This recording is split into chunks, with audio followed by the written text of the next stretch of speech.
বর্তমান যুগের প্রেক্ষাপটে আমরা যখন দুনিয়ায় এসেছি, আল্লাহ আমাদের হাতে একটা ব্যাগ ধরাই দিয়েছে। কি ধরাইছে? কি ব্যাগ ধরাইছে? জান্নাতের ব্যাগ দিয়েছে হাতে। জান্নাতের ব্যাগ হাতে দিয়েছে। হাতে দেওয়া বলছে, যা বান্দা দুনিয়া এবার যা। আল্লাহ ব্যাগ ধরাই দিলাম, ব্যাগ নিয়ে কি করবো? দুনিয়া পাঠাইছি, এবার বড় করে পুঁজি নিয়ে এবার আমার কাছে আসবি, তারপর তোর ব্যাগের ওজন বুঝা আমি তোর জান্নাতের টিকিট দিই। সুবহানাল্লাহ। কিন্তু আমরা এই যুগে আইসা এই পুঁজি নিয়ে একটা ব্যাগ না চলে আইসা আমরা ব্যাগটা হারাই দিচ্ছি। ঠিক। আমরা কি করছি? ব্যাগ হারাই দিচ্ছি।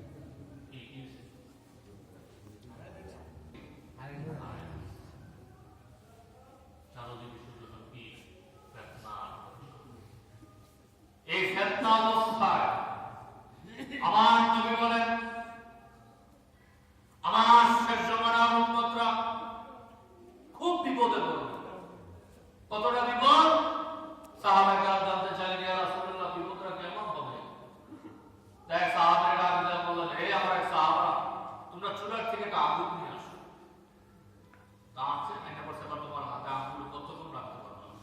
তখন বলল, হে আমার রাসূল, এটা সম্ভব না। এটা কি না? সম্ভব। তখন বললেন, আমার শেষ জামানার উম্মতরা ঈমানটা তার চেয়ে হাজার গুণ কঠিন হয়ে যাবে। সুবহানাল্লাহ। আমার যে উম্মত ঈমানটা ধরে রাখতে পারবে, ঈমানটা কি করতে পারবে? ধরে রাখতে পারবে। যে সরিষা পরিমাণের দানার পরিমাণ নেয় ঈমান নিয়ে কবরে যাবে, আল্লাহ এই পরিমাণ দানা পরিমাণ সওয়াবের কবরটা জান্নাতের বাগান বানায় দিবেন। সুবহানাল্লাহ। আর আপনারা আমাকে বলেন, সরিষা দানা দেখছেন তো?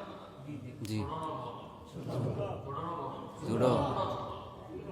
এই হাতের আঙ্গুলের কোনায় থাকবে, কি মনে হয়? সরিষার দানা কি মনে হয়? তিল মনে হয়? ছোট্ট একটা কালো দানা হাতের গোড়ায় রাখা কি মনে হয়? তিল দানা মনে হয়? এই ছোট্ট পরিমাণ সরিষার দানার ঈমান নিয়ে যদি কেউ কবরে যায়, এই পরিমাণের উসিলায় আল্লাহ তার কবরটা জান্নাতের বেহেশতের বাগান বানায় দেন। সুবহানাল্লাহ। এজন্য ঈমান ধরে রাখতে হবে, ঈমান ধরে রাখতে হবে। তো সাহাবায়ে কেরাম জানতে চাইলেন, হে আল্লাহর প্রিয় নবী, আমরা কিভাবে ঈমানকে মজবুত রাখব? আমরা কিভাবে ঈমানটা শক্ত করে ধরে আঁকড়ে ধরে রাখতে পারব? নবী করিম সাল্লাল্লাহু আলাইহি ওয়াসাল্লাম বলেন, তোমরা অধিক পরিমাণ বেশি বেশি লা ইলাহা ইল্লাল্লাহ জিকিরটা করো।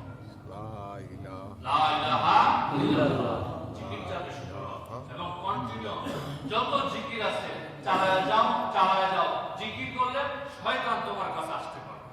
সুবহানাল্লাহ। জিকির হালাতে থাকবে, জিকির হালাতে থাকবে, জিকির হালাতে থাকলে আপনার মৃত্যু তো হবে জিকিরের সাথে। নামাজের সাথে থাকেন, আপনার মৃত্যুটা হবে কিসের সাথে? নামাজের সাথে। আমার এখন একটা জিনিস চোখের সামনে আসে। আব্দুল হারিম হিসেবে আসতেন না তালিমের সময়? তালিম দিতেন না? আমি উঠতে পারতাম না। পিছনে কি করতো? আপনারা আল্লাহ আল্লাহ আল্লাহ আল্লাহ আল্লাহ আল্লাহ আল্লাহ আল্লাহ জিকিরটা চালায় যান। আপনার এই জিকিরটা চালায় যান, দেখবেন মৃত্যুর সময় আপনার কষ্ট হবে না, মৃত্যুর সময় আপনার কলব জারি থাকবে। আল্লাহ আল্লাহ আল্লাহ আল্লাহ আল্লাহ আল্লাহ। বলতো না, আমার নিজের চোখে সাক্ষাৎ দেখা হালিম ইসলামের মৃত্যুর আধা ঘন্টা আগে আমি লক্ষ্য করে তাকিয়ে দেখলাম, ওনার হাত, ওনার মুখ জিকিরের জারি একটাই চলতেছে, আল্লাহ আল্লাহ আল্লাহ আল্লাহ আল্লাহ আল্লাহ। সুতরাং কোরআনে যখন আসছে কুল্লু নাফসিন যায়িকাতুল মউত, কার উদ্দেশ্য বলছে? কার উদ্দেশ্য বলছে? কার উদ্দেশ্য? আল্লাহ তাআলা বান্দাদের উদ্দেশ্যে বলছেন, বান্দা আমি তোমার মৃত্যুর তারিখ, বছর, সময় লিখে দিয়েছি। তোমার মৃত্যু আমি কি করেছি? লিখে দিয়েছি। মৃত্যুর সময় আমি লিখে দিয়েছি। তোমার মৃত্যু যখন নসিব হবে তখন তোমাকে আমার দরবারে হাজিরা দিতে হবে। দুনিয়ার যত শক্তি আছে যদি একসাথে করে তারপর যদি তোমার ধৈর্য রাখতে চায় পারবে না। এই দিনটা তুমি ভয় করো, মৃত্যুটার ভয় করো। তুমি যদি মৃত্যুটার ভয় করো, আল্লাহ বলে যদি আমারে ভয় করো, যদি আমার আপন করে নিতে পারো, মৃত্যুর সাথে যদি আপন করে নিতে পারো, আমি আল্লাহ বলে দিলাম আমি তোমার মৃত্যুর সময় এক বিন্দু মাত্র কষ্ট দিব না। কি দিব না? তারপর আল্লাহর কাছে বলেন আল্লাহ মৃত্যুটা কতটা সহজ করে দিবে। আল্লাহ তাআলা বলেন শোনো আমি কতটা সহজ করে দিবো। আর যাই যখন দুনিয়ায় রওনা দিবে তোমাকে উপস্থিত করার জন্য, তোমার কালকে মৃত্যু, আমি আজকে আমার দায়িত্বশীল যত ফেরেশতারা আছে এবং আমার যত আরশাইল ফেরেশতা আছে তাদেরকে নিয়ে আমি একটা মিটিং নিয়ে বসি। এই মিটিংয়ে শুধু পরামর্শ হয় তোমার আল্লাহ দরবারে কি হয়, ফেরেশতাদেরকে নিয়ে কি হয়, একটা মিটিং। কাকে নিয়ে মিটিং হয়? কি নিয়ে?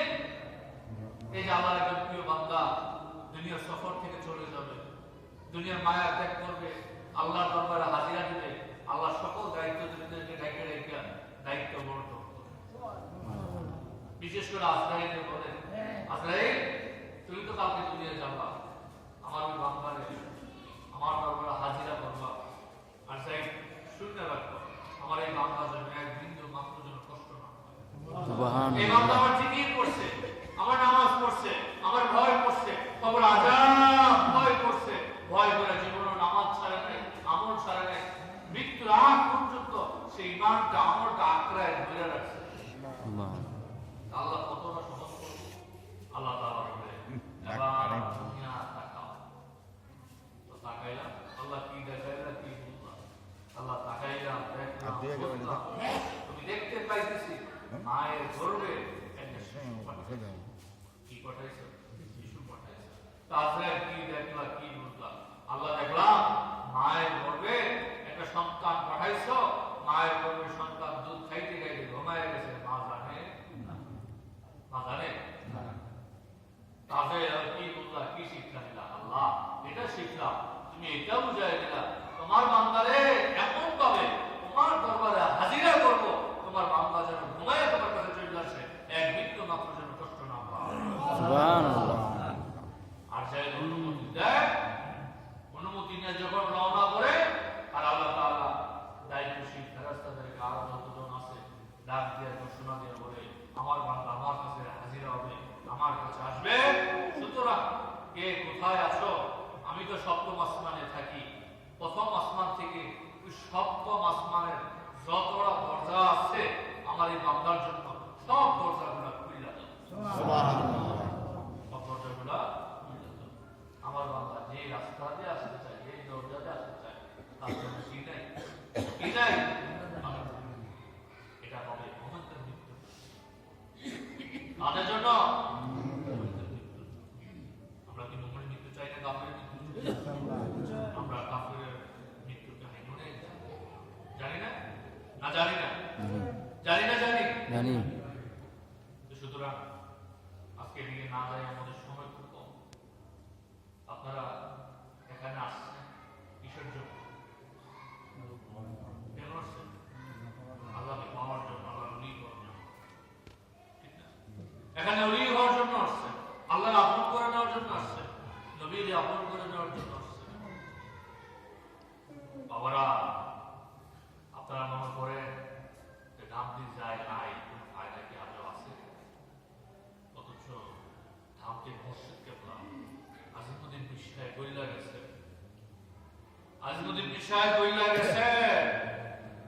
বাড়ির থেকে যদি একটা শিশু ধামতির তালিমের মাহফিলে আসে, ওই শিশু যখন তালিমের মাহফিল থেকে ধামতির থেকে যখন তার বাড়িতে রওনা দিবে, মনে করবা এই শিশুটা অলি হয়ে বাড়িতে গেছে। সুবহানাল্লাহ। শিশুটা কি অলি হইয়া মনে অন্তরে স্থাপনে বিশ্বাস জিয়ারত করবেন। উলিরা দেয় না, উলিরা রোহানি ফয়েজ দেয় না, উলিদের কাছ থেকে দোয়া নিবেন। দাদা আছে, আব্বাজান আছে, বড় আব্বাজান আছে, তাদের থেকে দোয়া নিবেন। বলবেন আল্লাহ, বলেন আল্লাহ, উলির দরবারে আইছি, উলির দরবারে আইছি, উলির দরবারে যদি আইছি, উলি না বানাইয়া দুইটা স্থান ওই স্থানে নিবা না। আল্লাহ, উলি না বানাইয়া বাড়িতে নিবা না, উলি না বানাইয়া বাড়িতে নিবা না। করবো না। আজকের বিষয়ে ওলি মানুষ জি তখন আল্লাহর ওলি প্রশ্ন করবে, এ আল্লাহ, আমার প্রিয় বান্দা, তোর উসিলার মাধ্যমে তো আমার কাছে একজন চাইছে, তোর কবরের সামনে দাঁড়ায় তো তোর মুরিদরা চাইছে, ওলি না বানাইয়া বাড়িতে নিবা না, ওলি না বানাইয়া কই নিবা না, কবরে নিব না।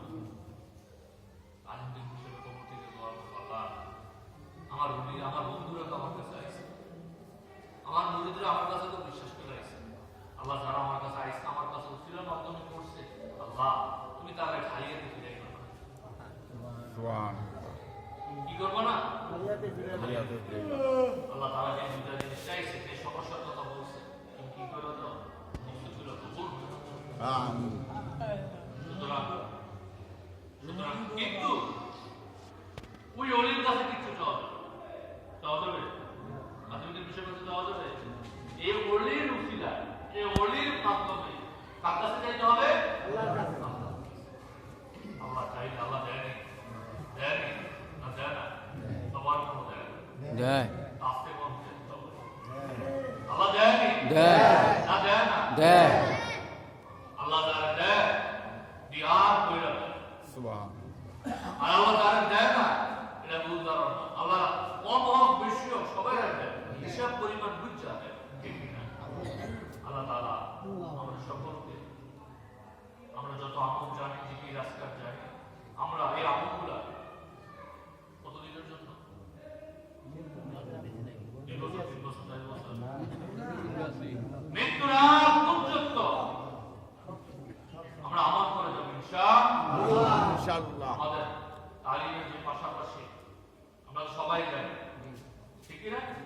আজকে তালিমের পাশে আমরা তো দুরূদ শরীফ পড়ি, করি না? দুরূদ শরীফের হাত তুলি তো, আমরা ডাইরেক্ট হাত তুলা দেয়। আগে দুরূদ শরীফ পড়তে আমরা দোয়া করব। এক পাশে ছোট্ট একটা আজকে আমরা আমল শিক্ষা, আমাদের পাশাপাশি দুরূদ শরীফের পাশাপাশি ইস্তেগফারের পাশাপাশি আপনারা একটা আমল বেশি বেশি করবেন। সেটা কি? সুবহানাল্লাহি ওয়া বিহামদিহি, সুবহানাল্লাহিল আযীম, সুবহানাল্লাহি ওয়া বিহামদিহি, সুবহানাল্লাহিল আযীম, সুবহানাল্লাহি ওয়া বিহামদিহি, সুবহানাল্লাহিল আযীম, সুবহানাল্লাহি ওয়া বিহামদিহি, সুবহানাল্লাহিল আযীম। ইয়া আমলটা কি করবে? আমার নবী বলেন, এই আমলটা যে বেশি করবে, কিয়ামতের দিন সে সবচেয়ে বড় ধনী। সুবহানাল্লাহ। কিয়ামতের দিন কি কিসের ধনী? টাকার ধনী না আমলের ধনী? যেমন আমি একটা উদাহরণ বলতে চাই। মনে করেন আমার দুই পাশে দুজন লোক আছে, একজন মনে করেন 1000 কোটি টাকার মালিক, 1000 কোটি কি সামান্য টাকা? 1000 কোটি টাকার মালিক পাশে আরেকজন আছে, মনে করেন বলবো আমার কাছে একটা কোটি টাকার মালিক আছে, কি আছে?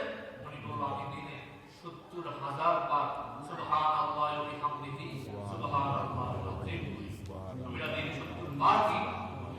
কারণ আমার আমার পাশে যে দাঁড়ায় আছে 1000 কোটি টাকার মালিক, হ্যাঁ বলুন না, যে প্রতিদিন 70,000 বার করে সুবহানাল্লাহি ওয়া বিহামদিহি, সুবহানাল্লাহিল আযীম, কে বেশি করবে? কে বেশি করবে? কে বেশি করবে? আমলকারী আল্লাহ বেশি করবে। কারণ এটা টাকা দুনিয়ার জন্য, আর তার এই সম্পদ হচ্ছে আখিরাতের জন্য। সুবহানাল্লাহ।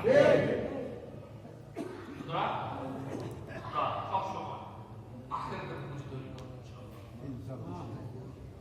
আখিরাতের পুঁজি, আখিরাতের বাজার, কবরের বাজার। আমরা জিন্দেগি যতদিন করে যাইতে পারবো, কবরে কি শান্তিতে থাকা যাবে না? যাবে না? যাবে। আল্লাহ তাআলা আমাদের সকলকে মৃত্যুর আগ পর্যন্ত ইমান, আমল, চরিত্র সুন্দর গঠন করা আল্লাহ পাক তৌফিক দান করুন। আমরা সংক্ষিপ্ত আকারে 5 মিনিট আমরা একটু আল্লাহ তাআলা করি। সবাই নামাজের শুনতে বসে আমাদের মতো মোরাকাবা নিয়ত করে